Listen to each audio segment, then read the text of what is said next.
제가 1년에 유일하게 교도님들 앞에서 기타로 성가 반주 해드리는 게 교리공부방인 것 같아요. 오늘도 성가를 좀 많이 주면, 교재 저기 뒤쪽에 보시면요, 교재 68쪽에 한번 보셔요. 제가 성가를 하나, 둘, 셋, 넷, 다섯에서 7곡을 거기다 실어놨는데, 이 7곡 성가가 엄선했습니다. 다 성가 가사가 이 성리 가사거든요. 그래서 성리와 관련된 가사들만 제가 엄선을 했어요. 그런데 주옥 같은 법문이에요, 법문. 이거는. 그래서 이번 성가를 이 7곡을 좀 자주 부르려고 그래요. 그런데 부르실 때 가사를 잘 한번 이렇게 생각해 보시면서 불러보세요. 그리고 이미 다 알고 계시는 성가입니다. 너무 친숙한 성가들이실 거예요. 어서 오세요. 자, 우리 성가 중에 성리의 노래라는 성가가 있어요. 성리의 노래예요. 제목 자체가. 그게 76장이거든요. 보면은, 이거 이제 이번 주에 할 내용은 아닌데,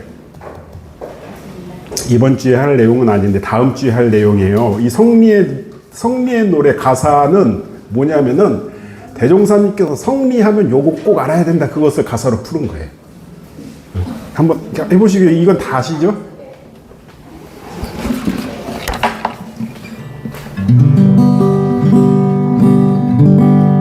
천가지만 잎 하나 둘 셋 넷 천가지만 잎사귀 얼기설기 얽혔으나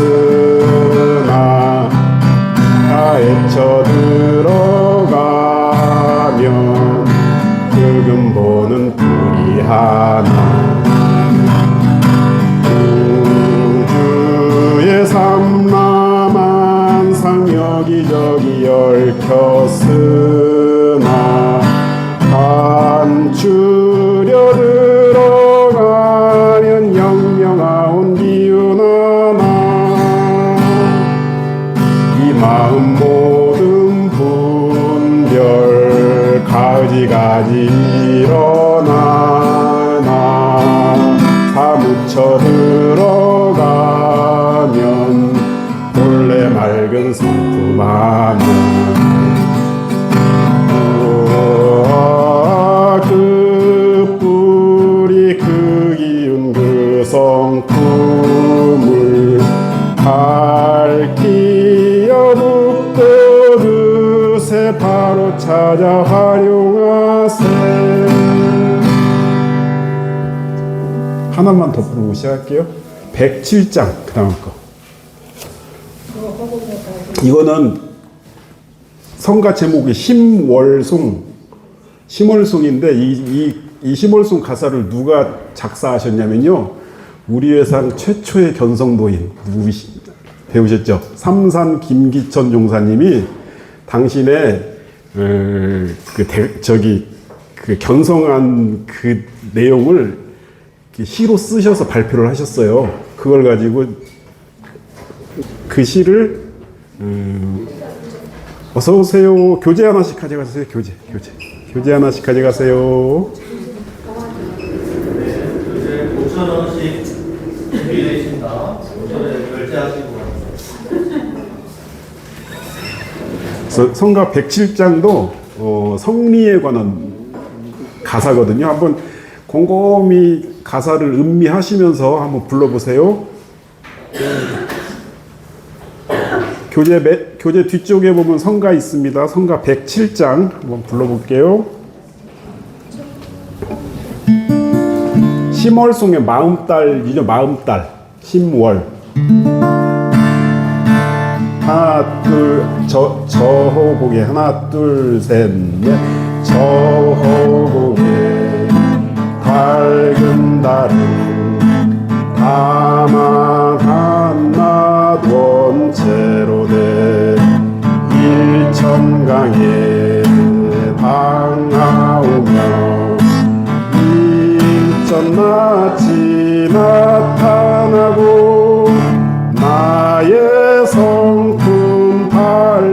맘도 또 하나 놔둔 채로 된 일만 경계 방하오며 일만 마치 나타나는 달사랑은 헌님네야 강 밑에 잠긴 달을 잠달이 아니오니 더욱 나를 사랑하고 나를 찾는 주인공아 경계에 착된 마음 참마음이 아니오니 본성 마음 찾아오소 고요한 밤 홀로 앉아 이 마음을 관하올 때 분별조차 깔지 않고 무심적적 들어가니 적정묘요 훈연한데 일각심을 원명하다 여보소 건민네야 이 심어를 구경하소. 가사 내용 참 좋죠? 오늘 이 가사 내용을 공부하는 거예요. 네, 공부 시작하겠습니다.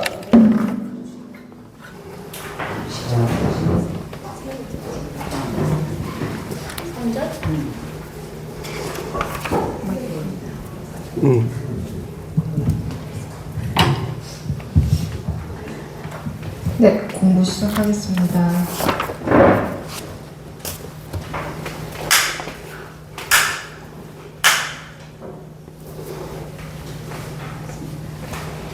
반갑습니다. 오늘은 원기 111년 6월 27일입니다. 지금부터 도남교당 교리 공부방 시작하겠습니다.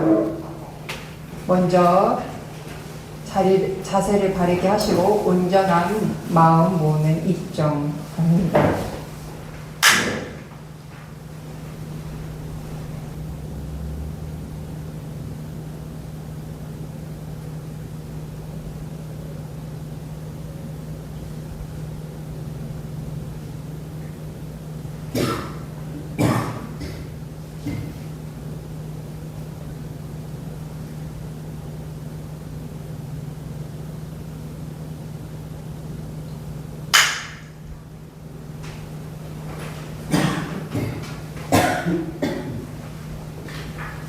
설명기도 올리겠습니다. 거룩하신 법신불 사항이시여 원불교 도남교당 공부인들 한자리에 모여 교리 공부방을 갖게 하시니 감사하옵나이다. 오늘은 총 4회로 진행되는 교리 공부방의 첫 문을 여는 시간이옵나이다. 바쁜 일상 속에서도 대종사님의 법문을 채받기 위해 이 자리에 함께 모인 저희들의 활활 타오르는 열정과 정성이 교단 교화의 발전을 이끄는 계기가 되게 하옵소서. 이번 공부방에서 저희는 우주의 근본 이치와 마음의 본래 자리를 밝혀주신 대종경 성리품을 공부하고자 하나이다. 성리 공부를 지식에 그치지 않고 저희의 자성을 깨우는 지혜 등불이 켜지는 시간이 되게 하옵소서. 오늘 첫 시간부터 마지막 시간까지 지치지 않는 구도심으로 가득 차게 하시고 서로의 공부심을 북돋우는 은혜로운 공부의 장이 되게 하옵소서. 저희들의 간절한 마음과 일심으로 비옵나이다. 네, 오늘 저희 자성을 깨우쳐 주실 강사님을 모시겠습니다. 귀산 조명규 교수님입니다.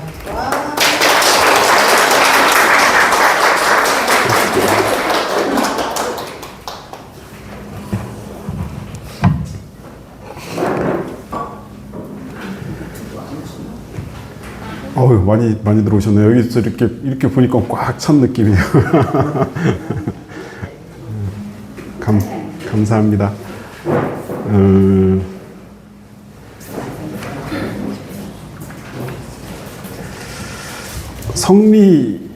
성리품을 공부하잖아요. 대종경 성리품을 공부를 하는데, 성리라는 것은 결국 이 마음의 세계를 공부하는 거거든요. 마음의 세계를. 내 마음을 공부하는 거예요. 근데 이 마음이라는 것이 어떻게 생겼어요? 마음이 뭐예요? 참 말하기 힘들죠.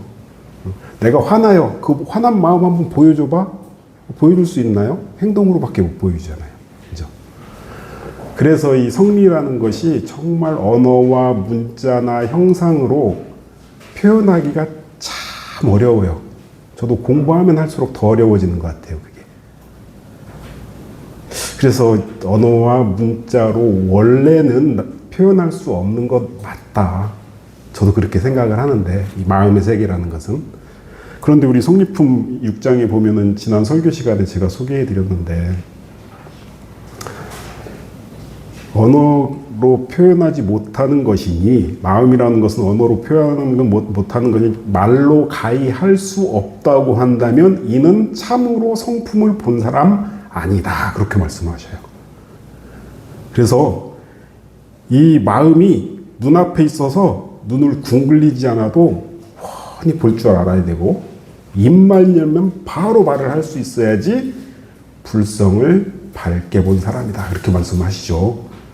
그래서 입만 열면 이 마음이라는 것이 뭔가, 성품이라는 게 뭔가 바로 말을 할 수 있어야지 밝게 불성을 본 사람이다 라고 말씀을 하셨는데, 그래서 어떻게든 이번 성리품 공부를 통해서, 이 4번의 공부를 통해서 우리 교도님들한테 제가 보고 있고 제가 알고 있는 이 마음의 세계, 불성, 성리를 잘 전달해 드려야 되는 의무가 있는데, 그런데 자꾸 걱정이 되는 거예요. 내가 제 스스로 이 불성을 밝게 본 사람일까? 자꾸 점검하면서 이번 공부를 준비를 좀 했습니다. 대종사님께서 본문에 이렇게 표현을 하신 적이 있어요. 이 마음의 세계 성리를 참으로 아는 사람은 아무렇게나 말을 해도 다 맞게 나오고, 모르면서 말을 하는 사람은 어떤 말을 해도 다 틀리는 말이 나온다. 그런 말씀을 해주셨거든요. 이게 우리 성리품 25장에 나오는 본문인데, 아이, 큰일 났다. 정말 잘 알고 말을 하는가. 원기 33년에 정산종사님께서 유일학님의 정전 시간을 당신이 담당한, 유일학님이 지금 원광대학교 원불교학과잖아요. 그때 정전 과목을 정산종사님께서 담당하셨어요.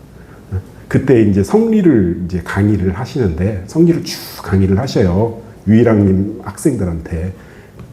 지금으로 하면 원광대학교 원불교학과 예비교무들한테 이제 강의를 쭉 하시는데, 이런 본문으로 시작을 하셔요. 이게 이제 우리 한일원 한이치 나와 있는데, 옛날에 구지화상이라는 승려가 하나 있었대요. 이 말 들으시면 이제 아실 거예요, 내용을. 제가 언젠가, 제가 처음 부임해서 아마 소개드렸던 예화인데, 이 구지화상이라는 스님이 자기가 모시고 있는 큰 스님이 계셨어요, 그 절에. 근데 그 절이 막 학인들로, 불법을 배우려고 하는 학인들로 북적였답니다. 그런데 학인들로부터 이제 불법을 좀 알려주십시오, 불법의 정확한 뜻 좀 알려주십시오, 그런 그 물음을 받으면은 엄지손가락만 탁 이렇게 들여보시는 거예요. 그러니까 제자들이, 야, 불법 정말 쉬운 거네, 요것만 들으면 되네, 요것만 들으면 되네, 이렇게 이해를 하고, 이게 이제 정산종사님이 첫 성리 시간에 말씀을 하시는 거예요. 근데 하루는 어떤 학인이 또 이제 와서 또 불법을 물어요. 그러니까 이 구지화상이라는 분도 당시 승려였는데 상좌였어요. 그러니까 절에 큰 스님이 계시고 상절하면 거의 주지급이잖아요. 큰 스님 측에 들어가죠. 그런데 아직 못 계셨던 것 같아요. 근데 이 큰 스님께서 이제 출타를 하시고 본인이 이제 학인들한테 그 질문을 받으니까는 본인도 똑같이 딱 하니까는 물어봤던 그 학인 스님들도 대체 그런가 보다 하고 2번 절하고 감사합니다 하고 떠나셔요. 이것에 이제 재미를 붙인 거예요, 이분이. 이거에 이제 재미를 붙이신 거예요.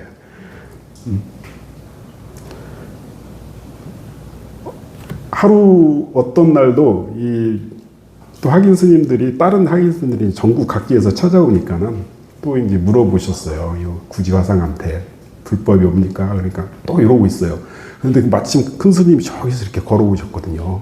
그러니까 보니까는 그 구지가 계속 이러고 있어요. 그래서 깜짝 놀라가지고 막 뛰어가가지고 이 손가락을 탁 잘라버리십니다. 이게 불교 경전의 전등록이라는 경전에 나오는 얘기예요. 이것을 정산 종사님이 성리를 설하실 때 제일 먼저 말씀하시면서 그 이후에 어떤 법문을 해주시냐면은 굳이 화상이나 큰 스님이나 같은 손가락을 들었건만 그 화상이나 큰 스님이나 법의 내용은 천지만큼 현격한 차이가 있다. 그러므로 진리를 깨친 사람은 설사 말을 안 하고 묵묵히 앉아 있어도 무량설법을 보여주는데 깨닫지 못한 사람은 비록 어떤 경전을 다 인거해서 설명한다 해도 마귀의 말, 마설에 지나지 않는 것이다 라는 법문으로 성리를 시작하시거든요. 그래서 이번에 제가 그 예비 교무들한테 모든 교과목을 다 강의를 했었던 것 같아요. 교사부터 교헌, 예전, 정전, 대종경, 정산종사법을 다 강의를 해봤는데 유일하게 이 성리품 강의는 안 해봤어요. 이 성리품 강의는 항상 누구 몫이었냐면 총장님 몫이었어요. 밑에 교무님들을 절대 안 시키시더라고요.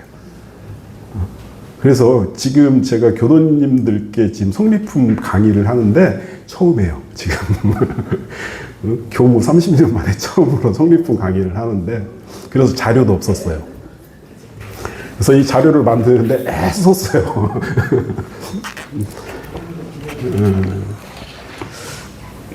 참 부담스럽기도 하고 어려운 일이면 틀림없지만은, 대신에 대종사님께서는 우리의 마음자리를 그대로 형상으로 보여주셨죠. 어떻게? 이런 상으로. 정말 멋지게 보여주셨어요. 마음을 형상으로 보여주셨어요. 또 말로써 글로써 설명해 주셨어요. 어디에서요? 이런 세상의 진리, 이런 세상 서문에 말로써 다 설명해 주셨어요. 그래서 제가 성리품을 준비하면서 굳이 내가 마음자리는 이겁니다라고 보여줄 필요가 없구나. 그리고 마음자리는 이겁니다라고 글로써 말로써 설명할 필요가 없구나. 왜? 이미 있으니까. 그죠? 이미 해주셨으니까. 그거 믿고 강의를 해야 되겠다라는 생각을 제가 좀 했습니다. 서론이 너무 길었죠. 어렵지 않게 쉽게 그리고 대종경 성리품 공부이기 때문에 성리가 뭐다 여기에 초점은 있지만은 대종경 성리품 공부이기 때문에 본문에 충실해서 본문을 먼저 좀 잘 이해하는 것을 중심으로 공부를 좀 해나가겠습니다. 이렇게 그 4번에 걸쳐서 성리품 대종경 성리품을 한 품 한 품씩 이해를 해서 쭉 나가시면은 이 공부가 딱 끝나면은 성리품이 굉장히 친숙해질 거예요. 이게 이런 말이었지, 이게 이런 말이었지. 그렇게 친숙해질 수 있도록 제가 좀 잘 설명을 해 보도록 하겠습니다. 자, 대종경 성리품이 총 31장으로, 31개로 구성되어 있어요. 31개로 구성되어 있는데,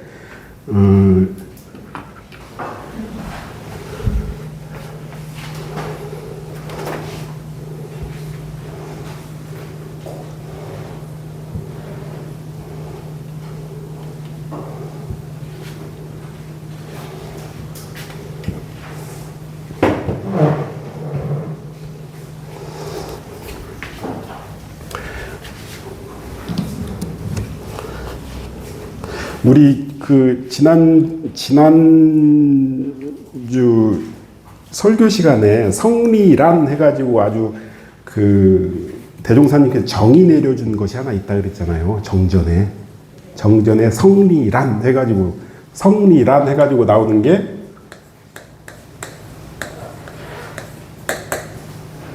우주 만유의 본래 이치와 그렇게 나와요.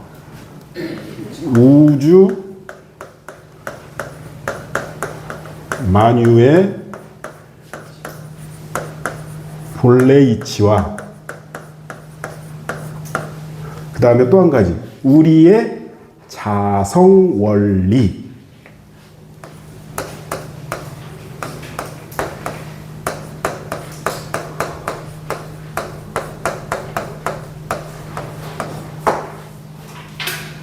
여기에 공부가 붙으면은 성리에 공부가 붙으면은 뭐가 붙냐면은 이것을 해결하여 알자 함이.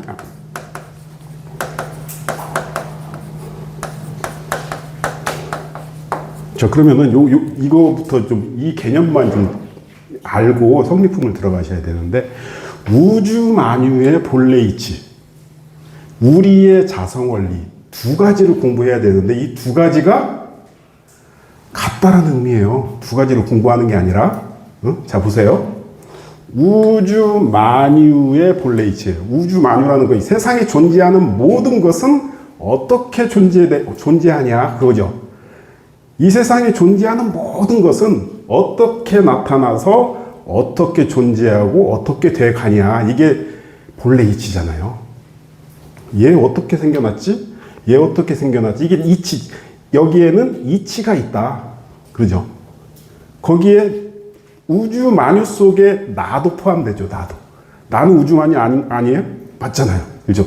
나를 포함한 우주 만유 전체가 어떻게 생겨나고 어떻게 존재하게 되고 어떻게 또 변화하게 되고, 그러한 이치를 공부하는 것이 성리인데, 그 중에서도 나에 있어서 가만히 보니까 우주 만유의 본래 이치에 포함되어 있는 내가, 거기에서는 뭐가 주인이냐? 마음이 주인이더라. 그래서 우리 자성 원리가 나와요.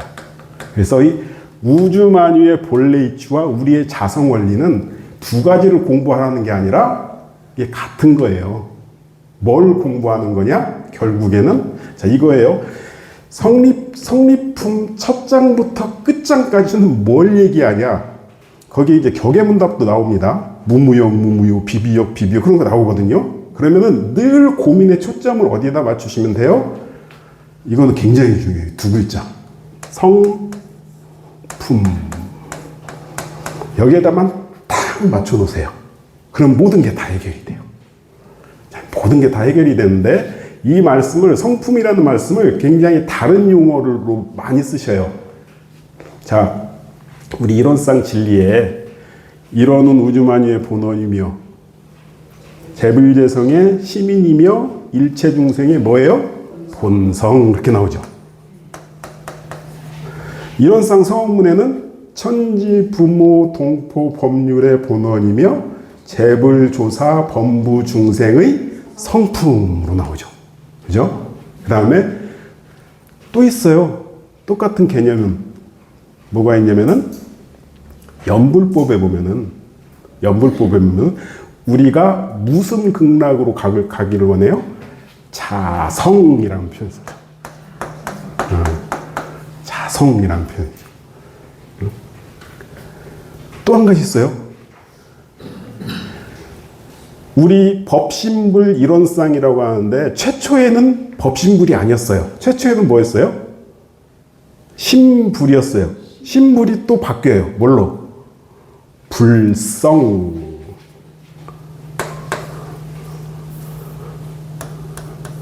불성이 바뀌어서 이제 법신불로 이제 가거든요. 자, 보세요. 본성, 자성, 불성, 성품, 이 네 가지 개념이 나오는데 네 가지 단어가 나와요. 단어가 나오는데 여기에서 네 가지 단어 중에서 공통적인 한 글자가 뭐예요? 성이죠. 성. 응, 성이죠. 성이잖아. 성. 이렇게 성. 성. 자, 그러면은 성품이 대표 단어예요. 이 성품을 뭐라고도 표현하냐면은 본성이라고 그래요. 이 말은 성품을 어떻게 표현한 거예요? 본래 성품이라는 뜻이에요. 본성이. 응? 그죠? 본래 성품. 성품에다가 조금 더 강조를 해주기 위해서 본래 성품. 자성은요, 내 성품. 그죠? 자성은 내 성품. 그죠? 또, 불성은 부처의 성품. 그죠? 그러면 우리는 이제 집중해야 될 건 뭐예요? 다 지우고, 성품. 이 성품 하나에 딱 집중을 하셔야 돼요. 성품.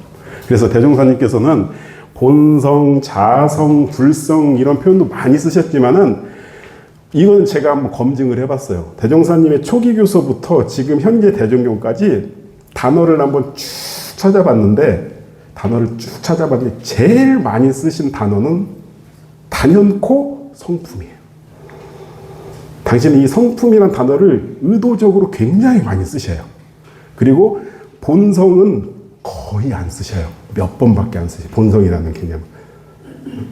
그리고 자성이란 말씀도 그렇게 많이 쓰진 않으세요. 근데 불성이라는 표현을 굉장히 많이 쓰셔요. 그런데 그 중에서도 이 성품이라는 단어를 굉장히 많이 쓰셔요. 그래서 제가 왜 이 말씀을 드리냐면은 이제 1장부터 들어갈 건데 1장부터 31장까지의 대종경을 바라볼 때 늘 성품을 말하시는구나. 이렇게 바라보시면은 이제 그게 조금씩 답이 나와요. 거기에서. 그래서 그것을 가지고 한번 좀 보실게요. 자, 1장부터 한번 보겠습니다. 그런데 이렇게 나가면 오늘 제가 목표가 8장까지 나가는 게 목표인데 이렇게 가면 힘들 것 같은데.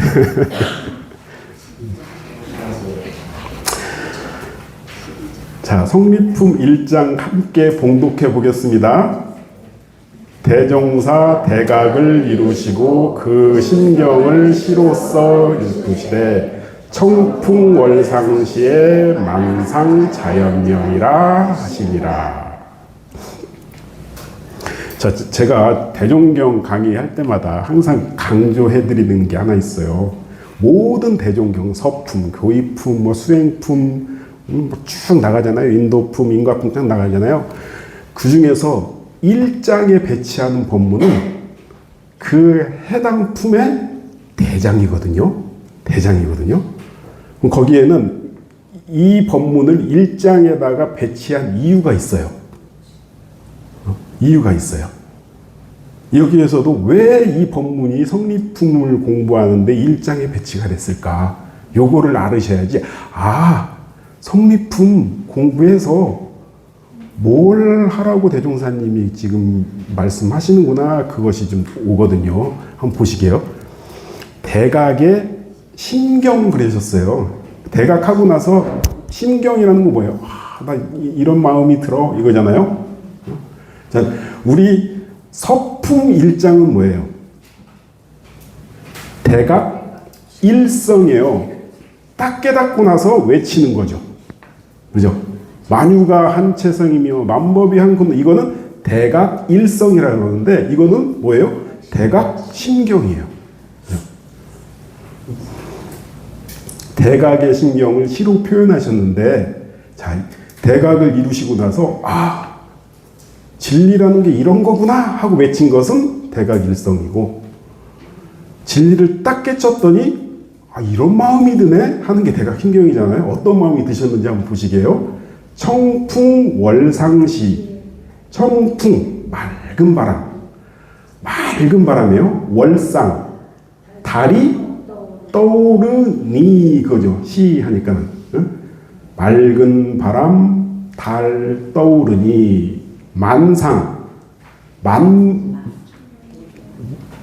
세상에 존재하는 모든 것들의 형상이, 만상이 자연히 밝아지는도다. 이게 당신의 신경이에요.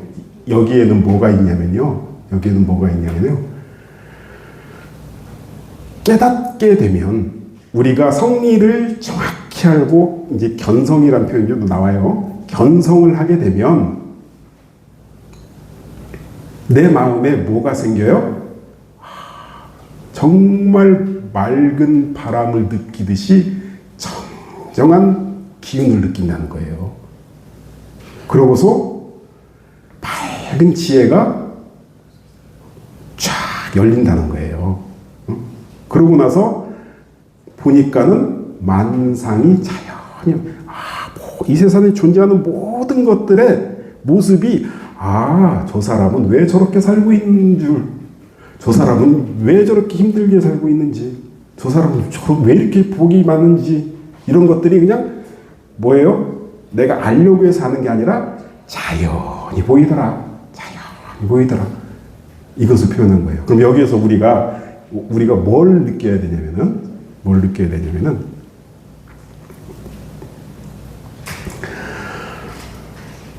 항상 여기에서는 제가 아까 그렇죠. 성품을 딱 집중을 하시라고 해요. 성품. 성품이라는 것은 맑은 기운과 밝은 지혜구나. 요거를 알으셔야 돼요. 그래서 우리가 항상 뭐라고 표현해요? 성품 앞에다가 청정한 성품, 그런 표현을 하죠. 이 맑은 기운이란 말이에요. 그런데 청정한 성품, 공적하지만 그 자체는 청정해요. 청정한 맑은 기운을 가지고 있는 성품이 그냥 공적하지만 않아요. 뭐가 있어요? 거기에는 반드시 영지라는 게 있잖아요. 밝은 지혜, 신령스럽게 알고 있는 거. 그래서 우리가 이 신경을 통해서 대종사님이 딱 깨닫고 나서 당신의 그 상황을 이렇게 설명하신 거잖아요.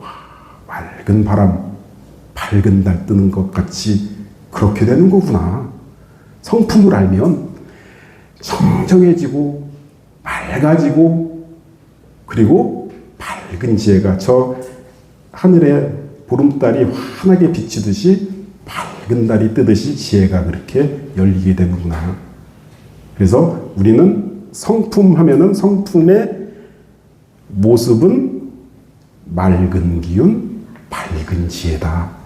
이것을 가지고 그러면은 성립 공부의 방향이 어떻게 돼야 돼요? 어떻게 돼야 돼요? 성립 공부는 맑은 기운, 밝은 지혜를 갖추는 것이 성립 공부다. 이것을 그 기준을 딱 잡아주시는 거예요. 1장에서. 자, 앞으로 이제 계속 성립 공부 너희들 할 텐데 성립 공부라는 것은 맑은 기운과 밝은 지혜를 갖추는 것이 성립 공부다라는 그 방향을 딱 잡아주신 거죠. 근데 갖춘다라고 제가 표현했잖아요. 이것도 대종사님 표현에 의해서 갖춘다라는 것은 강연한 표현이고 그렇게 되면은 저절로 된다. 뭘 만들어서 노력해서 이루는 것이 아니라 저절로 밝아진다. 그렇게 좀 하시면 되고요. 그게 우리 제가 교재 구성을 제목을 아마 달아봤고요. 이 제목은 이제 여러 우리 스승님들이 대종경에 관련된 많은 그 교재도 만들으셨고 법문집도 많이 있어요. 대표적으로 하나 보여드릴 거 이제 여기 하나 있는데 이런 책도 막 내셨어요. 우리 인삼 조정중 종사님이 대종경 강좌라는 책을 쭉 쓰셨거든요. 이런 데에도 저희들이 공부를 하다 보면 이게 대종사님의 그 공부 이렇게 강의 패턴이었던 것 같아요. 저희들도 이렇게 배웠거든요. 우리 스승님들한테 대의를 뽑아야 된다. 대의라는 것은 이 법문의 제목을 한번 잡아봐라 그거예요. 이 법문을 제목을 뭘로 하면 좋겠냐? 이게 대의고 이 큰 뜻, 그 다음에 요지가 나오잖아요. 이 법문이 말하고자 하는 것을 거기에서 핵심만 한번 추려봐라. 문장으로. 그게 이제 요지예요. 그리고 나서 해의. 그 요지가 말하는 뜻이 뭐냐? 그걸 한번 풀어봐라. 이게 요지고, 그리고 거기에 관련한 관련 법문은 뭐가 있는지 한번 찾아봐라. 이렇게 저희들도 훈련을 받았어요. 우리 해본 경우도 대학원이나 갈 때 항상 이렇게 배웠죠. 그래서 이게 굉장히 익숙해요. 그 강의안을 만들 때. 그래서 제 강의안도 늘 이렇게 나옵니다. 이렇게 나와서 대의가 뭐고 요지가 뭐고 해의가 뭐고 관련 법문이 뭔가 그것을 좀 보시면서 하면 되고요. 관련 법문을 보시면은 원래 대종경 성리품은 누구의 공이 가장 크냐면요. 송도성, 주산 송도성 종사님의 공이 가장 큽니다. 어찌 다행히 성리에 관한 법서를 빼놓지 않고 정말 잘 기록해 놓으셨어요. 정말 잘. 그래가지고 주옥 같은 수필법문들이 그대로 대종경으로 들어오게 되거든요. 우리 회상에, 우리 회장님도 그때 한번 말씀하신 것 같아요. 우리 회상에 3대 천재가 있어요. 3대 천재. 우리 회상에. 정산 종사님, 대산 종사님 빼고 3대 천재. 3대 천재가 누군지 아세요? 주산 송도선 종사님을, 그 다음에 전음광 선지님, 그 다음에 해산 원산 서대원 선지님, 팔자르신 선지님이시죠. 이 원산 서대원 선지님은 무시선법 문장 기가 막히죠. 참회문 문장 기가 막히죠. 이것을 쓰셨어요. 대종사님이 야 무시선에 관련된 법문을 하나 정전에 치러야 되겠으니 초안을 만들어 와봐라. 쭉 써갖고 오셨어요. 거의 안 고치고 싫으셨어요. 참회문도 써와봐라. 참회문을 너무 길게 써오신 거예요. 중간에 싹 뺐어요. 빼고 가져오셨는데 지금 수록되어 있는 참회문의 거의 대부분의 내용도 서대원 선지님의 작품입니다. 서대원 선지님이 초안을 쓰시고 거기에서 대종사님이 수정 보완을 하셨죠. 감수를 하셔가지고. 우리 송도성종사님은 이 성리품의 모든 법문, 거의 대부분의 법문이에요. 거의 대부분의 법문을 기록도 기록인데 이분은 또 한문 실력이 출중하셔가지고 한문으로 써놓으셨어요. 한문으로 쭉 대종사님 법문. 그게 뒤에 나옵니다. 그 한문들이 쭉 나와요. 그래서 굉장히 큰 공을 가지고 계신 분이고, 우리 또 해산 전음강 선지님은 우리 해봉교모님 증조부지시잖아요. 여기도 3대 천재 중에 한 분이에요. 이분은 뭐냐면은 석가모니 부처님의 제자로 치면은 안한존자 역할이에요. 뭐냐면은 법문을 다 기억하셔요. 비서실장 역할을 하셨거든요. 비서실장 역할을 하셨어요. 그래가지고 다 기억하셔가지고 그것을 잘 또 정리를 하셔요. 정리를 하셔가지고 우리 그 회보에다가 대종사 법설이라는 것이 회보에 항상 실리거든요. 맨 앞에. 그것을 주로 맡아서 해주신 분이 전웅광 선지님이시고 문장력이 굉장히 출중하십니다. 그래서 이제 이 회보 1장에 성리품 1장에 그 관련 법문을 보시면 첫 번째 관련 법문이 송도성 수필 대종사 약전이라고 되어 있잖아요. 이게 무슨 책이냐면은 우리 교사가 불법 연구의 창건사가 모본이 되잖아요. 근데 그거 말고도 주사님이 직접 쓰신 대종사 약전이라는 기록물이 있어요. 그게 더 초기 버전입니다. 우리 교사에. 그래서 대종사님의 대각 당시를 당신은 이렇게 서술을 해놓으신 거예요. 거기다가. 그래서 거기에 보면은 이쪽에 보면은 마음 밝아지는 경상이 마치 여명의 날이 장차 밝으리며 만상이 저절로 나타나는 것 같은지라. 이것은 당신이 직접 그 수필 쓰듯이 소설 쓰듯이 쓴 게 아니라 대종사님께 계속 물어보고 이렇게 쓰는 거죠. 그래서 대종사 약전을 보시면은 지금 우리 현재 교사와 또 다른 내용들이 좀 많이 나옵니다. 그게 거기에서 이제 나오는 그 관련 법문이 되고요. 그리고 서품 1장을 제가 실어 놓은 것은 대각 일성과 대각 심경을 비교해서 한번 보시면 좋겠다. 대각 일성도 제일 중요하겠죠. 그러니까 서품에 몇 장애가 있어요? 1장애가 있어요. 1장. 서품 1장이면 대종경 전체에 대장되는 본문이에요.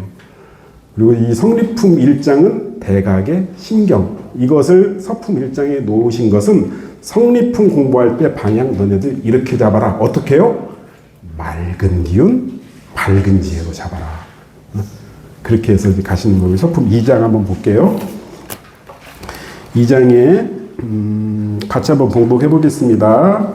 대종사 말씀하시기를 사람의 성품이 정한즉 선도 없고 악도 없으며 동한즉 능히 선하고 능히 악하나니라.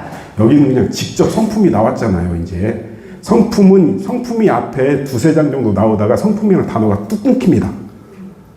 뚝 끊기고 이제 그 다음에 뭐가 나오냐면 견성이 나와요. 견성. 견성이라는 것은 뭐겠어요? 늘 성품이라는 것을 가지고 생각하면 성품을 보는 거. 이게 견성이 되겠죠.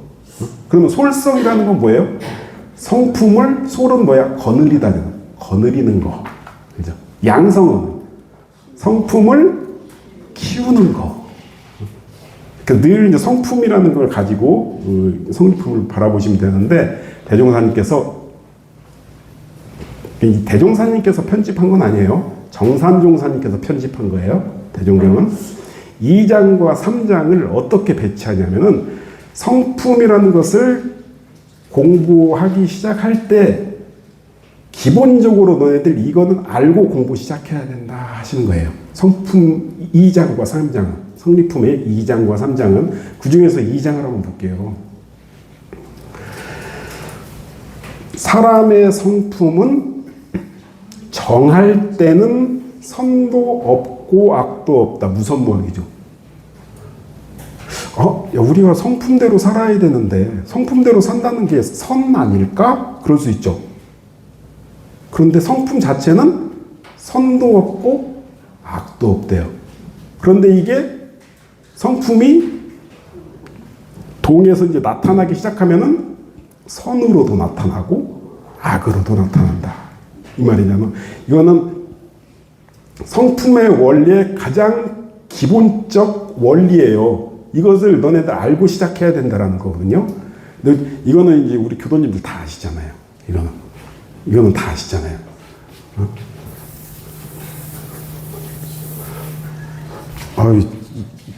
참 좋아요.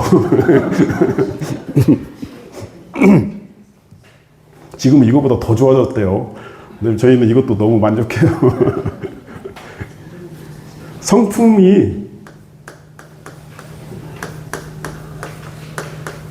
성품이라는 것이 정하다라는 것은 체를 말하고 체, 성품의 체, 몸체자예요. 그대로 머물러 있는 거. 체와 항상 같이 따라다니는 건 뭐예요? 용, 쓸용자잖아요. 성품이 체가 있고 용이 있어요. 이것을 좀 알려주고 싶으신 거예요. 이 기본적인 원리는 알고 성리품 들어가야 된다는 거거든요. 성품에 체가 있고 용이 있는데, 체라는 것은 성품이 어떤 상태예요?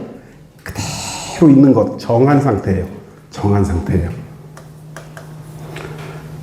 성품의 용은요, 성품이 이제 작동하기 시작했어요. 이게 동할 상태죠. 자, 성품의 체에서는 우리 이론상 진리에 없고 자리예요. 그 자리가. 거기에 보면은 선악 업보에 차별이 없으며, 그런 표현이 있죠.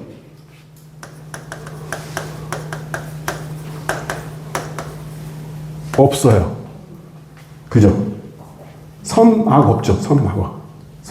선도 없고 악도 없는 자리라는 거죠. 왜 없을까요? 여기에는? 선악이 없을 수가 있을까요? 여기는 뭐예요? 선악 업보에 차별이 생겨나면 그렇게 나오잖아요. 선악 차별이 생겨나요. 그럼 이 말은 뭐예요? 선하기도 하고 악하기도 하고 그렇게 생겨난다는 거잖아요. 그죠? 똑같은 말이죠. 이론상 진리장하고 지금 2장하고. 자, 사람의 성품이라는 것은 정할 때는 어떠한 분별성과 주착심도 없이 그냥 그대로 공적한 자리란 말이에요. 공적한 자리라면 거기에서는 마음이 안 나오죠. 그래서 우리가 일념미생전 그렇게 표현을 해요. 한 생각이 나타나기 이전 자리. 이런 우리 일상 수행요법에서는 뭐예요? 원래 없는 자리, 경계 이전의 자리. 자, 그 자리를 하는데 그러면 왜 그 자리에서 선악이 없을까요? 선이라고 해도 되잖아요. 그걸. 근데 용에서 성품이 나왔을 때 비로소 선이 나타난다고 그러거든요. 자, 이 말은 뭐냐면은 선과 악의 여기 뭐가 들어있어요? 업보라는 것은 내가 지어서 받는 것을 업보라 그래요. 인과라고 표현도 하죠.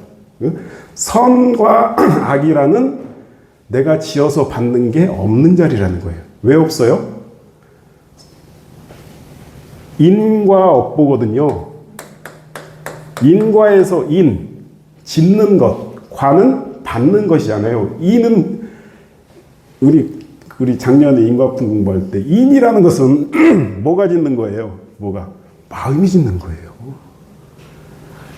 인이라는 것은 우리가 이렇게 한 사람 때리면은 그게 이제 인이라고 그러잖아요. 그것을 들여다보면은 내가 때리게 되는 것은 마음이에요, 마음. 그래서 뭐라 그래요? 일체 유심조가 그 말이에요. 모든 것은 마음이 만들어내고 마음이 짓는 바다. 그러니까는 인과의 법칙에 있어서 이것은 석가모니 부처님의 말씀이에요. 인과의 법칙에서 인이라는 것은 사람의 마음작용이다 그러시거든요. 마음이 나의 모든 것의 인이다 그래요. 근데 우리는 흔히 인과의 법칙하면 내가 이게 때린 것을 막 인이라고 생각하잖아요. 이것을 때린 것이 인이 아니에요. 때린 것이 인이 아니고 때리게 된 내 마음이 인이거든요. 그런데 마음이 있어요, 없어요? 지금 여기는 없으니까 선악 인과가 성립이 안 되는 자리예요, 여기는. 그래서 선악 업보에 차별이 없는 자리야, 이 자리는. 그러니까 여기에는 선이라는 것도 없어, 있을 수가 없어요. 선이라는 것은 뭐예요?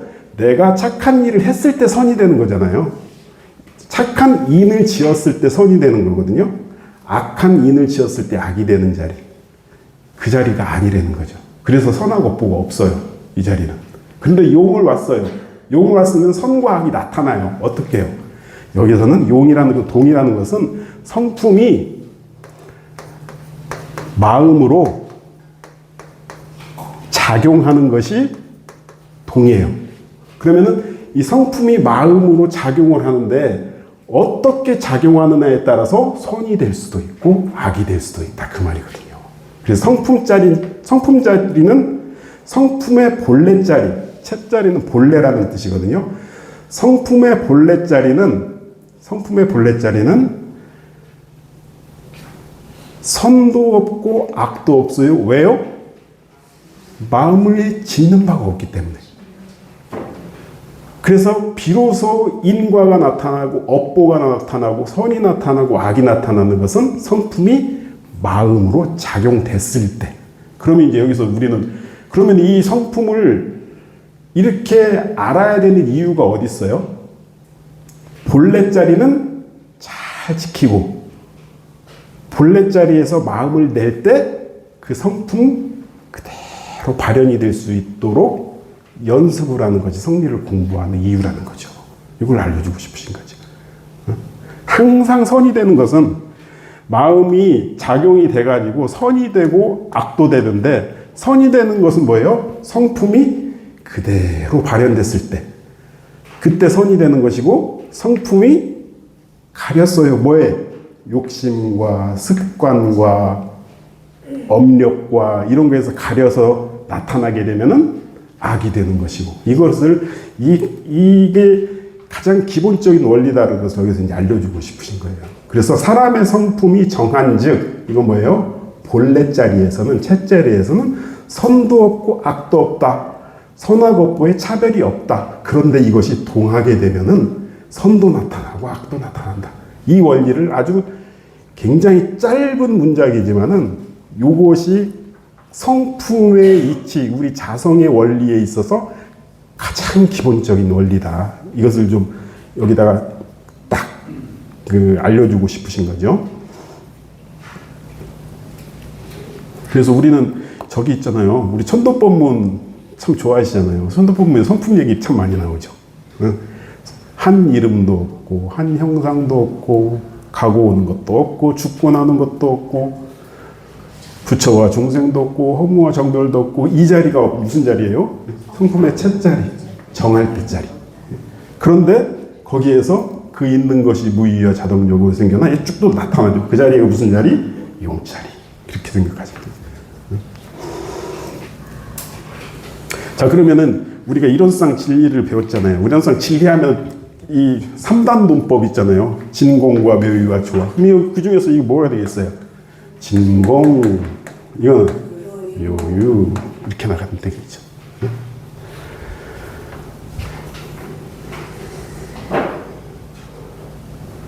그래서 이제 이것까지도 이제 그 2장을 통해서 성품은 한각 공적에만 그쳐 있지 않다. 이게 어디서 나온 문구예요?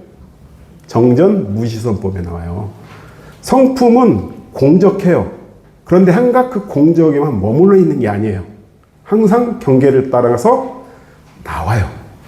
성품에 체가 있고 성품에 용도 있다. 그것을 꼭 이제 알으셔야 되고요. 그래서 아까 우리 성가 107장 한번 보세요. 심월송 부르죠. 이 심월송이 이 보통 가사가 아니에요. 삼산 김기천 종사님 회상 최초의 견성인가를 받으신 분의 작품이거든요. 그 맨 뒤에 있죠. 심월송을 보면 저 호공의 밝은 달은 다맛 한낮 원체로 돼 일천강에 당하면 일천낯이 나타난대. 우리 천도법문에 있죠. 성품이라는 것은 허공의 달과 같이 똑같은 말이죠. 허공에 달이 두둥실 떠 있는데 그것이 허공에 두둥실 떠 있는 그 달은 채자리예요. 근데 이것이 어떻게 나타나요? 일천강에 나타나요. 일천강에 다 이 모습으로 나타나고 저 모습으로 나타나고. 그래서 나의 성품 밝은 맘도 또한 한낱 원체인데 하나의 그냥 채자리인데 일만 경계를 당하면 일만 낯이 나타나요. 다 그 말이 이게 똑같다라는 말씀 알겠죠? 이게 성리품 2장 말씀하고 똑같다라는 거죠. 그러니까 이런 시를 딱 제자가 올렸을 때 대종사님 얼마나 흐뭇했겠어요.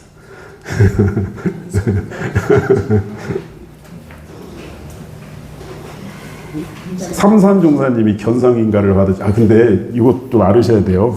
삼산종사님이 견성인가 아마 해봉경목에 강의하는 내용이 나오나? 삼사님 견성인가 내용이 그러죠? 삼사님이 견성인가 받으셨잖아요. 그 당신 돌아가실 때까지 법강 항마위에 못 올라가셨어요. 대종사님이 특신급에서 멈추셨어요.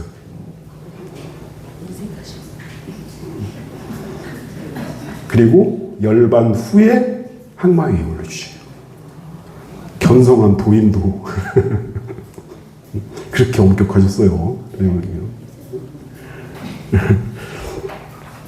자, 그래서 이제 저기 관련 법문을 한번 보시면요, 참 같은 법문이 너무 많아서 그걸 다 여기다 수록하면은 책 한 권이 나올 것 같아서 몇 개만 추렸어요. 대정경 수행품 30장에 보세요.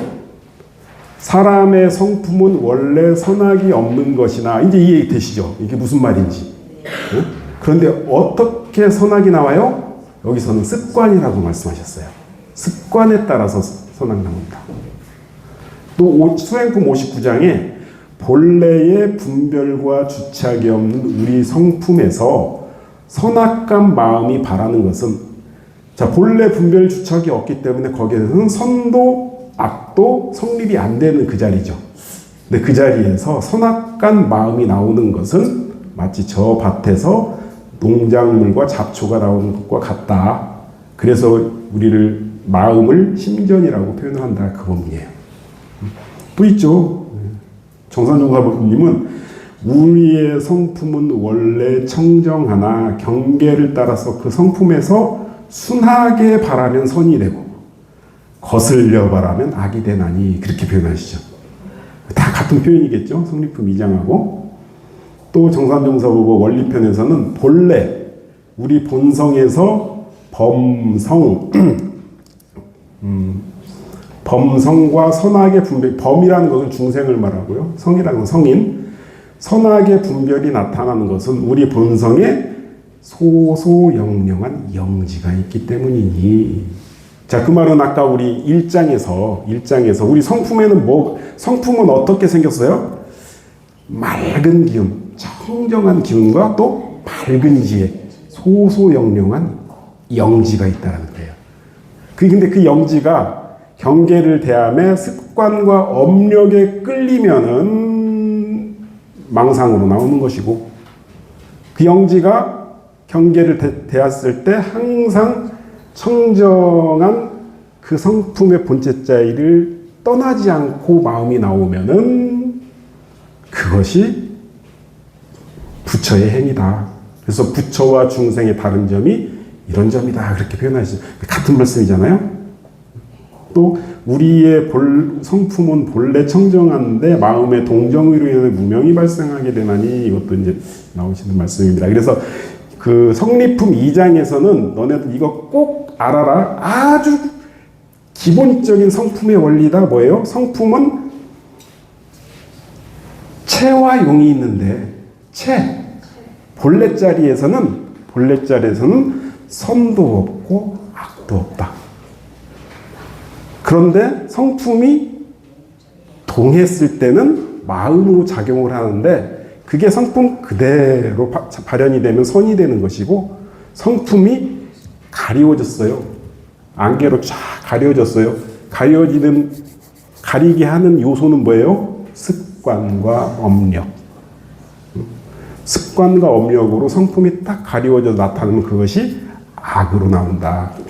그게 이제 가장 기본적인 원리다라는 것을 알려주고 싶으신 거고요.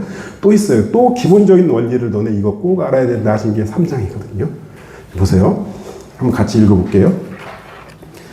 대종사 말씀하시기를 선과 악을 초월한 자리를 지선이라 이르고 고와 낙을 초월한 자리를 극락이라 이르나니라. 그럼 여기에 성품이라는 단어 없죠. 그 성품을 집어넣어 보세요. 어떻게 집어넣으면 되겠어요? 성품이 지선자리구나. 성품이 극락자리구나. 그렇게 모든 것을 다 여기다 성품을 딱 집어넣으면 돼요. 그거 알려주고 싶으신 거거든요. 자, 그런데 우리가 선과 악을 초월한 자리를 지극히 선한 자리다, 그 말이죠. 아, 그러면은 선한 자리 맞네. 근데 여기서 의문이 있어야 돼요. 지선이라는 단어가, 아니 아까는 선도 없고 악도 없다 하셨는데 지선이라고 선하네? 그럴 수 있죠. 이 지선의 개념을 잘 알아야 되고요. 그 다음에 극락. 우리가 극락왕생 하게 해주세요. 우리 불교 신자들은 그런 기도 참 많이 하죠. 극락왕생 하게 해주세요. 그 극락이 뭐냐면은, 극락이 우리가 말하는 행복하고 모든 게 다 갖춰져 있고 늘 즐거움만 있고 하는 세계가 극락 세계가 아니고, 그러한 낙을 초월한 자리라고 했죠. 낙을 초월한 자리. 자, 성품의 세계에서는요, 즐겁다, 너무 행복하다, 그런 것도 없어요. 왜 없어요? 텅 비어있는 그냥 맑은 기운과 맑은 지혜만 있는 자리거든요. 그것이 참 낙이다라는 것을 알려주고 싶으신 거죠. 우리가 인간 생활을 하면서 돈도 좀 많이 벌고 자녀들도 잘 되고 이런 것들이 낙일 수가 있잖아요. 그거 낙 맞아. 그거 낙 아니야. 그건 말씀 아니에요. 낙이 있어. 인간 생활을 하면서 낙이 있는데 그것이 참 낙은 아니야. 참 낙은 성품자리가 참낙이야. 그것을 극락이라고 하는 거야 라는 것을 알려주고 싶으신 거예요. 선도 마찬가지예요. 저 사람은 어떻게 저렇게 착할까? 그죠? 착한 거 맞아요. 착한 거 맞는데 정말로 착하다라는 것은 그 선을 초월해 있는 자리다. 초월해 있는 자리다.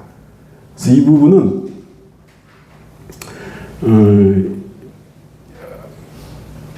선도 없고 악도 없는 자리가 아까 1장에서 뭐라 그랬어요? 성선자리라고 했죠. 그것을 지선이라고 이름을 붙이신 거고, 더불어서 고도 없고 낙도 없어요. 고락이라는 게 존재를 할 수가 없어요. 고락이라는 것은 뭐예요? 인과의 결과예요. 그죠? 인과의 결과예요. 내가 어떻게 했느냐에 따라서 고가 나왔잖아요. 내가 어떻게 했느냐에서 낙이 나왔잖아요. 인과의 결과. 이건 업보예요. 업보. 고락이라는 건 업보예요. 그런데 그 업보가 끊어졌죠.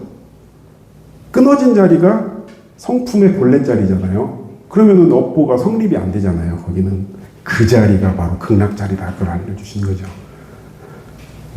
우리 제가 가끔 설교 때 공타원님 한 번씩 소개해드리죠. 공타원 조전권 용사님. 이분이 우리 조성광 선지님의 따님이시잖아요. 교회 장로. 교회 장로가 저는 교회 시스템을 잘 몰랐는데 목사님이 그러시더라고요. 교회 장로가 원불교회 법사님하고 같은 자리라고 그러더라고요. 법사님이라고. 근데 교회 장로 분이셨잖아요. 그래가지고 전주에서 대종사님하고 한번 이렇게 배틀을 하시잖아요. 같이 문답해가지고 서로 말문이 막힌 사람이 제자 되기로 합시다. 그래가지고 대종사님이 2시간 동안 대답하다가 결국 제가 졌습니다 하면서 진짜 제자가 되시잖아요. 이분이. 이분 따님도 지금도 있어요. 전주에 가면 기전여고 기전여대가 있는데, 기전여고 아시죠? 기전여대 전주에 아주 좋은 사립학교인데 기독교 학교예요. 아주 철저한 기독교 학교입니다.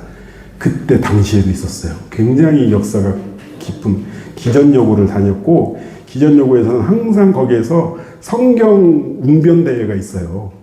그 학교에서. 그때 이 조종권 종사님이 여고생 시절에 학교에서 열리는 성경 웅변대회에서 항상 1등을 하셨대요. 그 정도로 그냥 어려서부터 기독교 신앙에 아주 깊이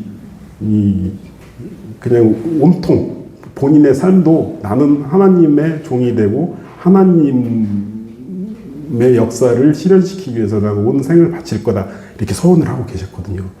근데 아버지가 총부를 가셨네. 장로인데. 그래가지고 이 팔을 딱 걷어붙이고 총부를 찾아오시죠. 전주에서. 찾아오시는 이유 뭐예요? 우리 아버지 마귀의 소굴에서 구출해 가겠다. 그래가지고 충북 정문에서 당당하게 우리 아버지 내놓으세요 하면 들어가요. 거기서 대종사님이 직접 응대해 주시죠. 그래서 몇 마디 말씀 나누니까는 거기에서 저도 여기서 공부할래요 해가지고 출가를 하십니다. 원불교 교우님이 되셔요. 그래가지고 이분이 워낙 이 지혜가 출중하신 분이에요. 그래가지고 공부 참 잘하셨대요.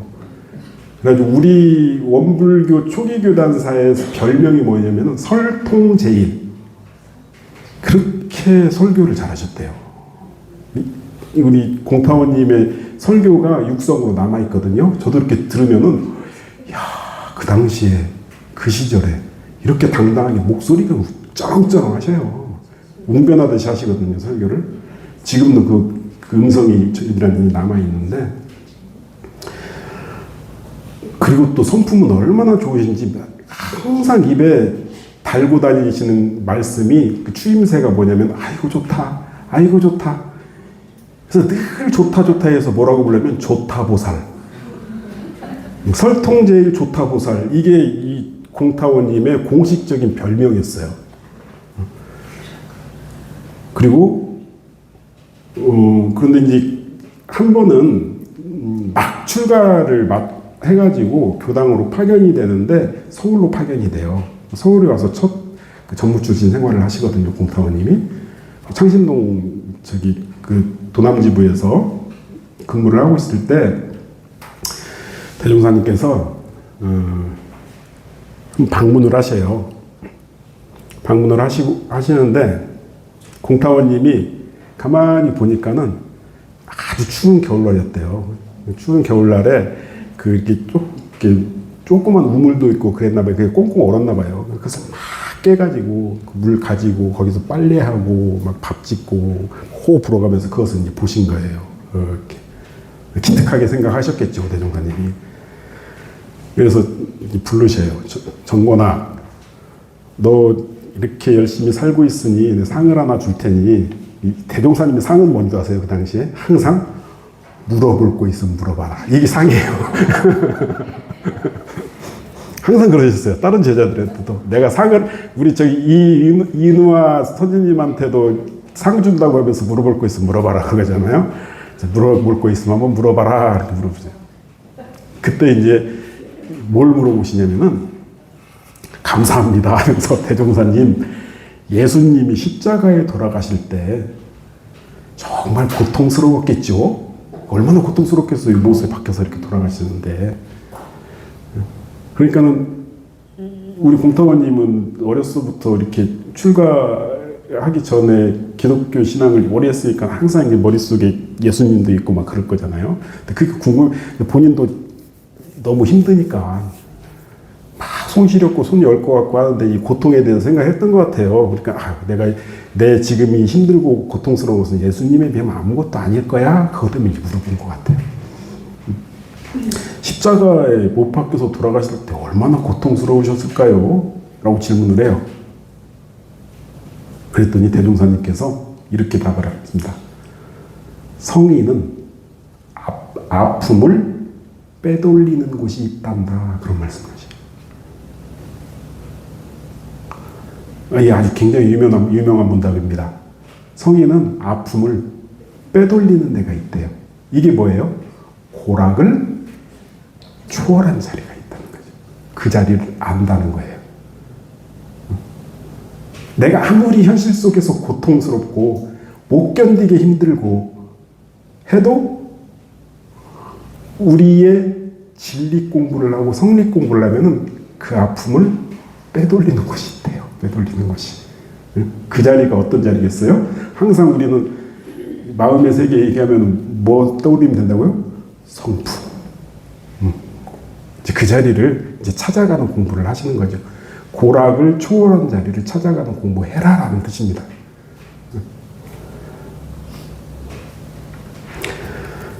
우리 연불법에도 똑같은 얘기가 나와요. 우리의 자성은 원래 청정하여 뭐가 동공했다 그러죠? 죄와 복이 동공했다. 그런 표현을 하시죠. 또 영멸했대요. 뭐가? 고뇌가 영멸했대요. 고민스럽고 막 죽겠어요. 머리 복잡해서 죽겠어요. 이게 딱 끊어졌대요. 어디가요? 우리의 자성이, 내 성품이. 거기는 죄복이 동공하고 고뇌가 영멸하였으니 이것이 곧 여여하여 변함없는 뭐라고 표현하셔요? 자성극락이니라 그렇게 표현을 하셔요. 그래서 우리는 극락을 찾아가야 돼요. 극락인데 어떤 극락? 자성, 내 성품의 극락을 찾아가라라는 거죠. 아까 대종사님께서 말씀하신 성인들은 아픈 것을 빼돌리는 곳이 있어. 그 자리죠. 이거. 생활 속에서 살면서 이리 치이고 저리 치이고 힘들고 고통스럽고 하는 것을 빼돌리는 곳을 찾아놔야죠.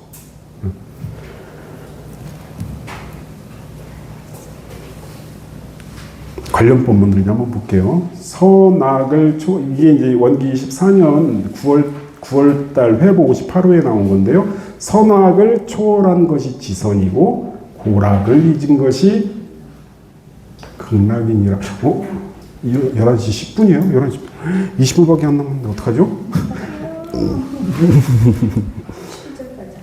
송도선 수필 또 나오죠. 송도선 수필에 송도성 주사님이 법회적적이라는 책이 있는데 수필집이에요. 이게 막 받아 적은 수필집인데 거기에는 가페 종사주왈 소낙 초월지위 지선이요 이렇게 적어 놓으셔요. 한문 실력 대단하시죠.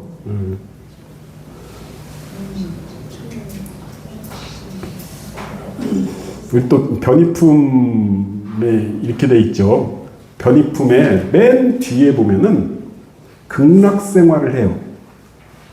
길이길이 극락생활을 할 수 있는 조건이 뭐라고 하셔요? 대종사님이 성품의 이치를 알아야 된다. 성품의 이치를 알면은 길이길이 극락생활을 할 수 있다. 그렇게 표현하시죠. 그러니까 우리가 이런 것 같아요.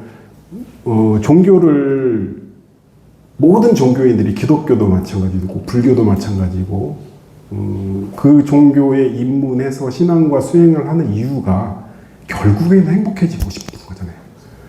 행복해지고 싶다는 거예요. 그런데 대종사님께서는 그 행복해지려면 뭐 해야 된다 그러셨어요? 성품의 이치를 알아야 된다. 그래야 행복해질 수 있다.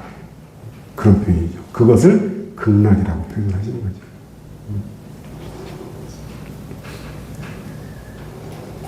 아유, 드릴 말씀이 너무 많은데 큰일 났네. 저기 밑에 보면은 대산종사법어 거래편 47장 법문 있죠. 관련 법문에. 거기에 대산종사 김성학 영가에게 고하시기를 그렇게 하시죠. 이거 기가 막힌 법문입니다. 자, 보세요. 선하되 착한 일 많이 해라. 착한 일 많이 하되 선악을 초월한 지선으로 선을 해라. 이 말은 뭐예요? 착한 일을 많이 해요. 근데 이 착한 일이 성품이 발현된 착함을 해라. 그런 거예요. 그냥 누구한테 누가 이뻐서 누굴 좀 잘해주고 싶어서 그거 착한 일 한다. 그런 거예요. 착한 일 맞기는 한데 지선으로 착한 일을 해라. 그런 거죠. 즐겨 해라. 즐겁게 살아라. 행복하게 살아라. 하지만은 고락을 초월한 극락으로 즐겁게 살아라. 그 말씀하시죠. 마음을 쓰되 유무를 초월한 유무로 마음을 써라. 자, 이것도 굉장히 유명한 본문이에요, 사실. 근데 이 김성학 영가에게 고하시길래 이 김성학 영가가 어떤 분이냐면은 대종사님 당대 때 제자인데 이분이 충청도에서 어마어마한 부를 가지고 계신 분이 있어요. 굉장히 큰 부자였어요, 충청도에서. 근데 대종사님 대종사님이 주례를 해주셔요. 이분 결혼할 때. 주례에서, 그때는 주례라고 표현 안 하고 설법이라고 표현하셨어요. 대종사님 직접 나오셔가지고 결혼을 하는데 거기 설법을 해주셨어요. 이게 얼마나 영광스럽겠어요. 그래가지고, 이제 완전히 이제 원불교, 그때는 불법연구회였죠. 불법연구회의 조력자가 되는데 재산이 엄청 많으신 분이에요. 그래가지고 충청도 분이거든요. 충청도 교화에 씨를 뿌리셔요, 이분이.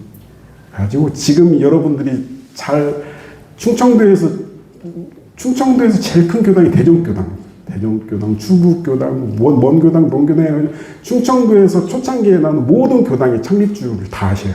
다 만드셔요. 그리고 나서 만료되는 미국 교회에 합력을 해야 되겠다 이러면 시카고 교당도 만들고 뭐 해가지고 당신이 가지고 있는 모든 부를 충청도에 교당 설립하는 데다가 엄청난 이사를 하십니다.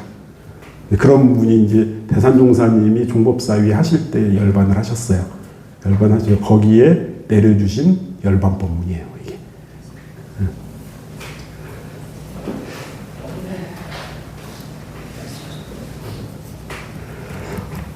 잠깐 쉬었다 할까요? 네. 큰일 났네. 아니, 오늘 8장까지 해야 되는데 3장까지밖에 못했어요.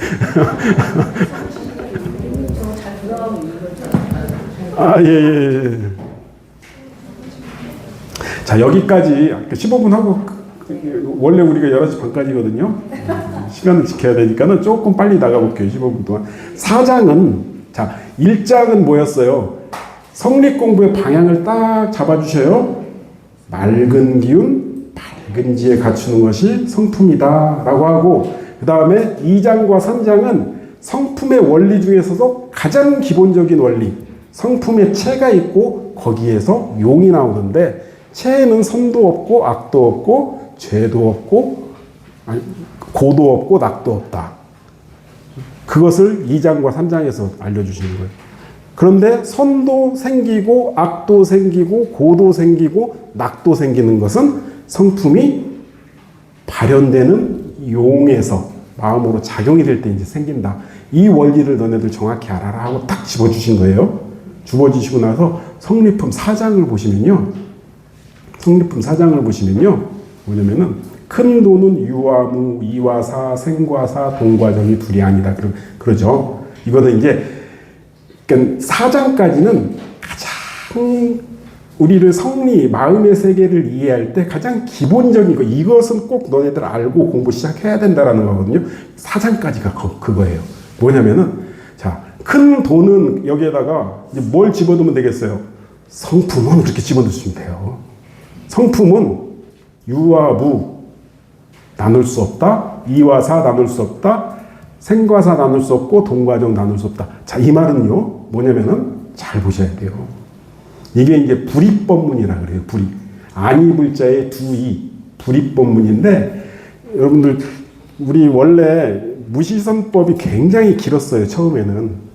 불교 정제에는. 이것을 많이 압축해가지고 현 정제에 들어와 있거든요. 거기에 보면은 유마경에 이르시기를 그런 표현도 나오고 그래요. 대종사님이 유마경 참 좋아하셨습니다.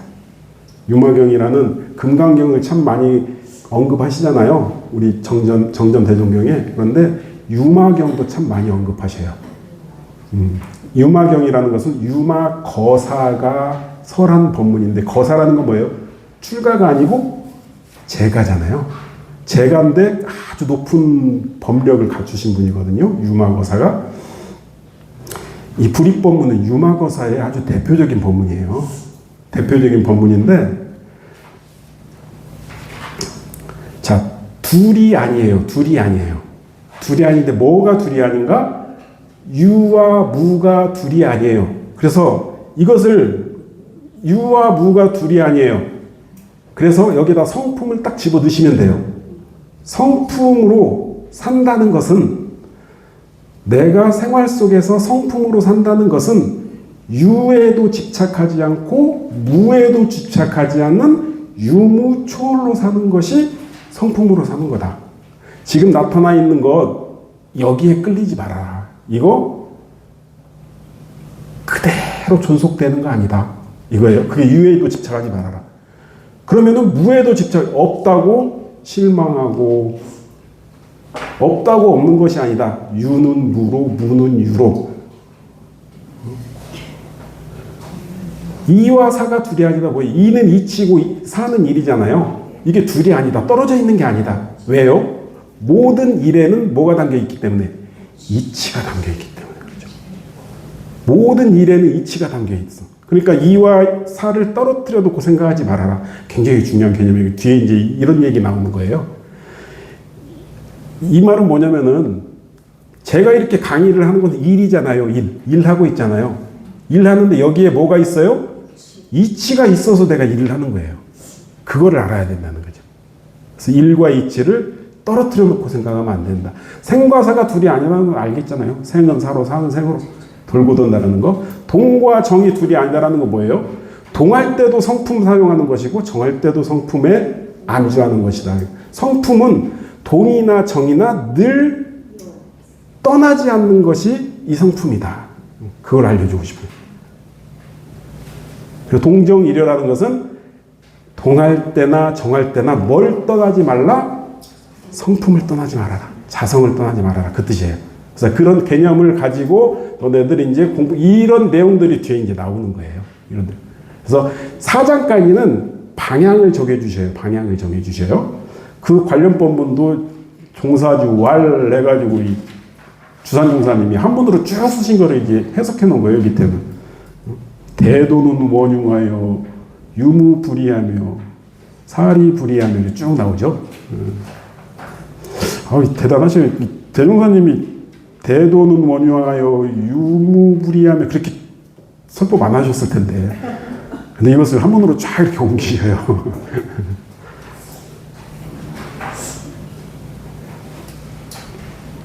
그리고 나서 이제부터 본격적으로 시작하는 게 성리품 5장입니다. 오늘 성리품 5장까지만 하고 끝낼게요. 본격적으로 성리품이 본격적으로 시작하는 건 성리품 5장부터 시작이 돼요.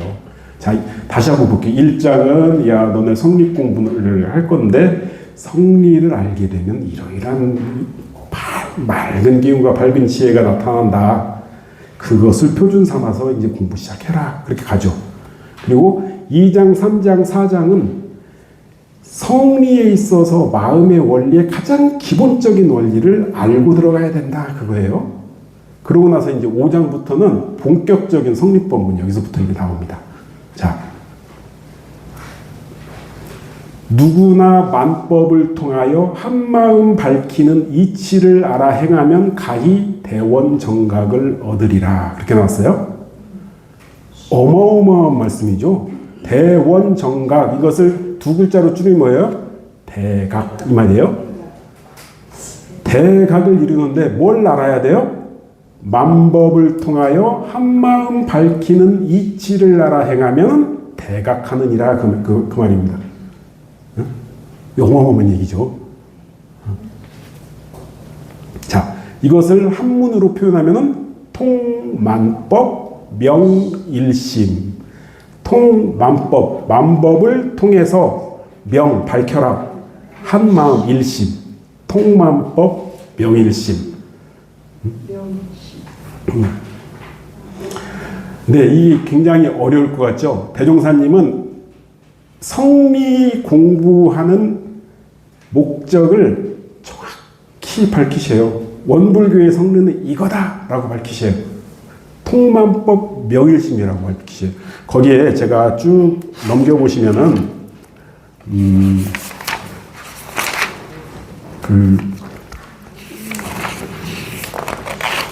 11쪽에 보면은, 뭐 그림이 하나 있죠. 이게 뭐냐면은, 원기 12년에 발행한 우리 원불교 회상의 최초의 교서예요. 최초의 교서. 이것을 수양연구요론이라고 하는데, 수양연구요론, 우리 저기 계시는 인사님께서 이 굉장히 어려운 내용입니다.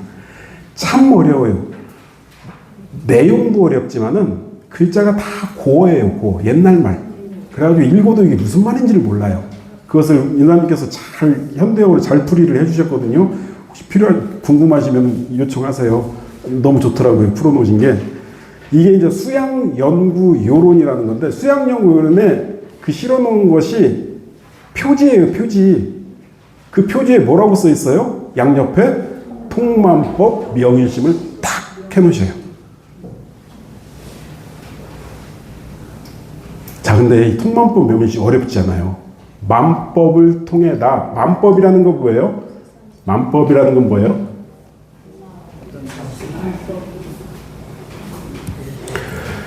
모든 일을 통해서 모든 내가 보는 모든 현상, 내가 겪는 모든 일, 이게 만법이에요. 왜 법이라고 표현했어요? 거기에는 이치가 들어있으니까. 그래서 만법이라 그래요. 내가 겪고 있는, 내가 바라보고 있는 모든 현상들, 내가 겪고 있는 모든 일들, 그거를 통해서 한마음을 밝혀라. 말이죠. 느낌이 좀 오세요? 이게 우리 원불교의 성리입니다. 내가 지금 효타원님하고 대화를 한단 말이에요. 이게 만법 중에 하나겠죠. 대화를 통해서 뭘 밝혀라? 내 마음을 밝혀라. 내 마음을 밝혀라. 막 설거지를 해요. 만법이죠, 이거. 설거지를 하면서 거기에서 만법을 밝혀라. 자, 한마음을 밝혀라. 내 한마음을 다시 말하면 뭐 있어요? 두 글자. 성품. 응? 성품. 자, 그러면은 우리 성품은 경전을 통해서 밝혀라? 절대 아니죠. 우리 성품은 배우는 걸로 통해서 밝혀라? 아니죠. 설교를 통해서, 강의를 통해서 밝혀라? 아니죠. 뭘 통해서? 직접 내가 바라보고 직접 내가 행동하는 것, 여기에서 네 성품 밝혀라. 그런 거죠. 그러니까는 우리 유명한 수심결에 그런 구절이 있죠. 왕이 물어요. 왕이 세종한테 물어요. 성품이 어디 있습니까? 그러죠. 물어요. 왕이.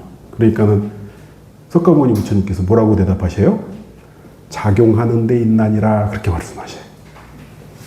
성품이 어디 있어요? 지금 내 성품이 어디 있어요? 말하는 데 있고 듣는 데 있고 거기에 있다는 거죠. 그게 만법을 통해서 한마음을 밝혀라. 이게 대종사님의 대표적인 성리의 핵심 가르침입니다. 대종사님은 성리를 깊이 연마해라. 화두 하나 들고 거기에 집중해라. 그렇게 가르치지 않아요. 만법을 통해서 성리 밝혀야 된다. 의미 아시겠죠? 통만법 명일심.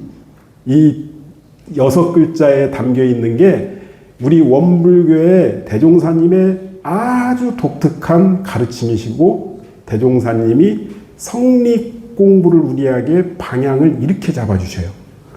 이렇게 잡아주셔요. 통만법으로 명일심하는 것이 성리 공부다. 그러니까는 늘 우리가 만법을 우리는 만법을 어떻게 해요? 만법을 통해서 명일심하지 않고 만법 속에 갇혀있죠. 그냥. 습관과 내가 하고 싶은 대로 내 기분대로 그렇게 만법을 운행하고 있잖아요. 그런데 대종사님께서 그 만법을 어떻게 운행을 해라? 명일심으로 운행을 해라. 명일심으로. 주산종사님이 어찌나 이 책 읽기를 좋아하시는지 또 신문 읽기를 좋아하시는지 그 말씀 많이 들어봤죠. 신문이 오면은 신문 처음부터 끝까지 한 글자도 안 빼고 다 읽어야지 칙성이 풀리시고 꼼꼼히 그러니까 대종사님이 하루는 야, 너 신문 그렇게 보면 안 된다. 그렇게 보면 거기에 이제 빠질 수가 있다라는 거죠. 그러면서 이런 본문을 하시죠. 대종교 인덕품 35장이 그 본문이에요. 거기 실어놨는데요. 신문을 본다 해도 그냥 신문으로 보지 말고 거기에 뭘 보라 그래요? 선악의 원인과 그 결과 여하를 자상히 살펴서 나의 앞길에 거울 삼는 것이 공부인의 떳떳한 행실이요. 이것이 바로 뭐라고 하셔요? 거기에 모든 법을 통해다가 한 마음 밝히는 일이니라 그렇게 표현하시죠.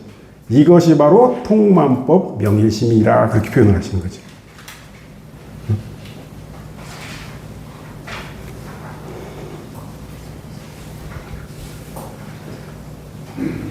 대종사님께서 그리고 나서 이제 그런 부분 하시죠. 그 밑에 보면 수행품에 대종사님 세상은 일과 이치를 그대로 펴놓은 경전이다 그런 표현을 하시죠. 그러면서 이런 본문을 하셔요. 그 밑에 보면 한 줄짜리 본문이 있어요. 대종사님 그때 그 말씀에 나오는 본문인데 대종사님 이런 나는 삼경전분을 하고 지묵으로 글로 된 경전 읽을 시간이 없다 그러세요. 삼경전이라는 게 뭐예요? 만법을 통해서 내 마음 밝히는데 바빠. 그래서 지묵으로 된 글로 된 책으로 된 경전 볼 시간이 없어. 그런 말씀을 하셔요. 대종사님이 그런 말씀을 하셨다. 대산종사님도 정말 많은 책을 읽으시고 많은 경전을 다 섭렵하셨잖아요. 근데 그게 젊었을 때부터도 그러셨대요. 그래가지고 대종사님께서 너 글 그만 봐라 그랬어요. 글에 묶인다. 세상을 봐야 된다. 저도 그런 경향성이 많이 있었던 것 같아요. 언젠가 제가 설교 때 말씀드렸는데 그 경산 상사님께서 동급사님일 때 영산에 오셨을 때 제가 설교를 했었잖아요. 설교를 했는데 그때 이 성리에 대해서 설교를 했었거든요. 나름대로 잘했다고 생각을 했는데 경산 그때 당시 종업사님이 손을 딱 잡아주면서 명규야 학자 되지 말고 도인 되라 그 말씀을 해주셨거든요. 그게 다 똑같은 맥락이에요. 통만법 명일심해야 된다. 그 말씀이랑 똑같은 얘기입니다. 그렇게 되면은 뭐가 되냐면요. 통만법을 하잖아요. 그러면은 뭐가 되냐면은 네 종교 내 종교가 없어져요. 네 종교 내 종교가 없어져요. 왜 없어지는 줄 아세요? 불교의 교리, 기독교의 교리, 이슬람의 교리가 다 통만법이에요. 그걸 가지고 내 마음을 밝히면 되거든요.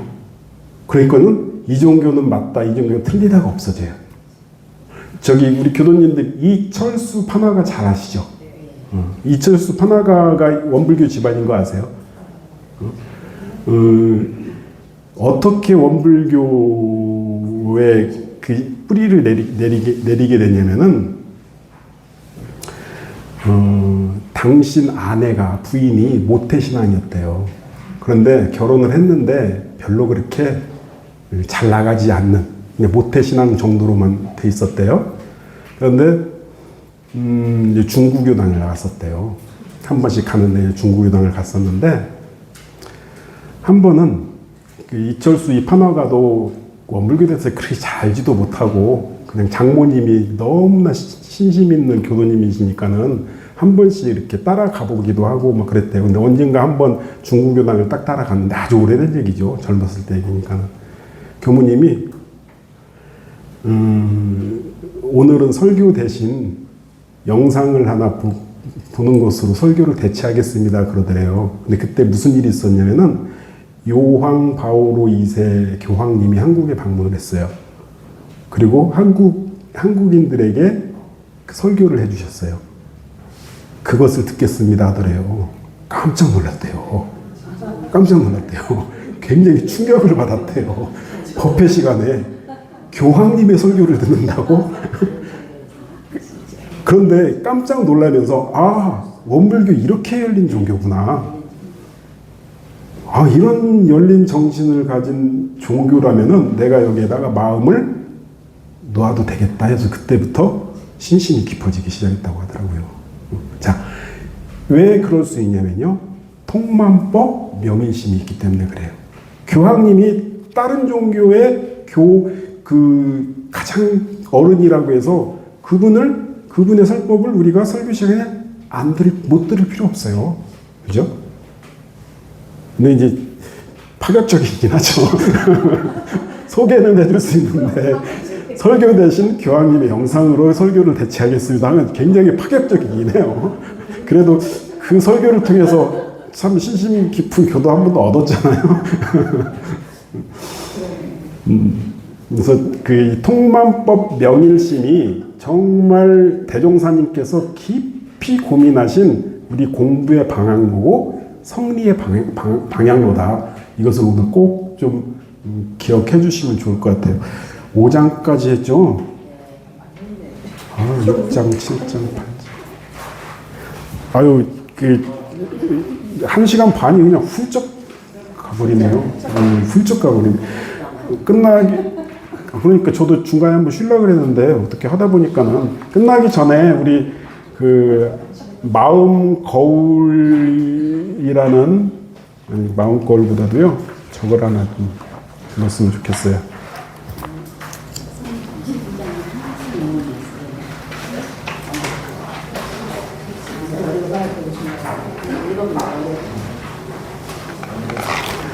자, 171장 맨 끝장 하나 부르고 끝낼게요.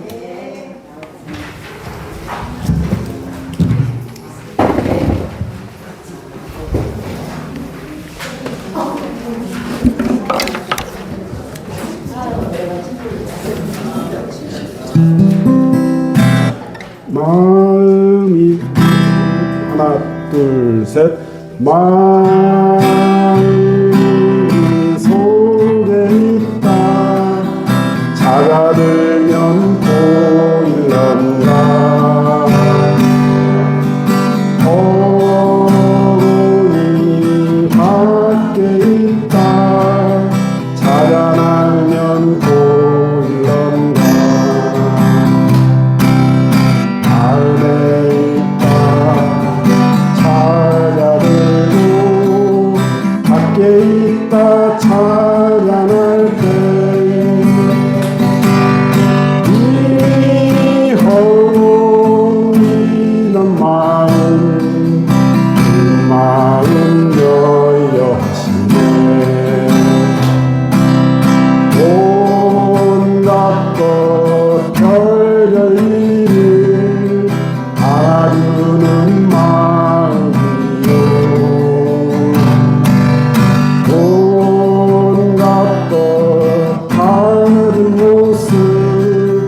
살리시는 호동이며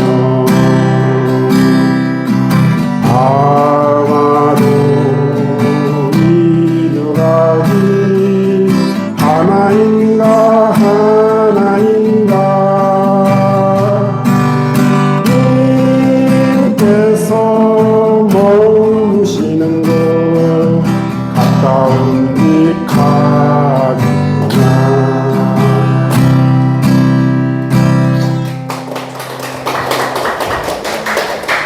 마무리해 주세요.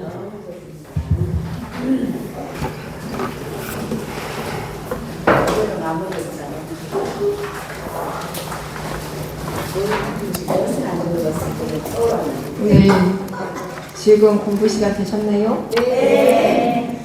저희 마치기 전에 공고 한 말씀 드리겠습니다. 오늘 점심 공양이 있습니다.